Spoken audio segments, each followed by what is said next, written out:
50 wildfires are burning in 7 western states now. The 2 largest in Oregon and California have forced many people out of their homes.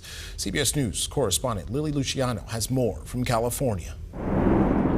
Searing heat along with windy, dry conditions fueled the river fire Monday as it burned near Yosemite National Park and raced towards homes. This fire is picking up very fast. The wind is changing direction.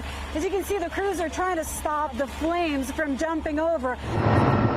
The fires are forcing people living here to take quick action to save their lives and their livestock. Rancher Justin Weavers is helping move cattle miles out of harm's way.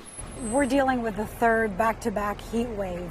What has that been like? Deadly. It's freaking hot, especially when you're working outside. Less than 200 miles north, this video captured firefighters running for cover as the Beckworth Complex fire just north of Lake Tahoe exploded.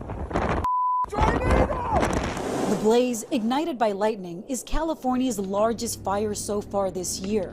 The strong winds continue to whip up the flames, a big concern for Bob Schoenstein. That fire can be on the other side of that mountain and it could put embers down in the middle of this town and burn this town to the ground.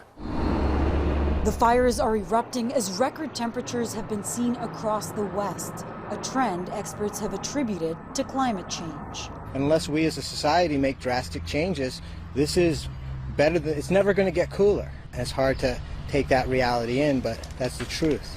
Just to give you an idea of how ripe conditions are in California right now for wildfires, take last year. 2020 was the worst year on record for wildfires. And if you take the amount of acres that had burned at this time last year, you multiply that by 3, that is still fewer than the number of acres that have burned so far this year.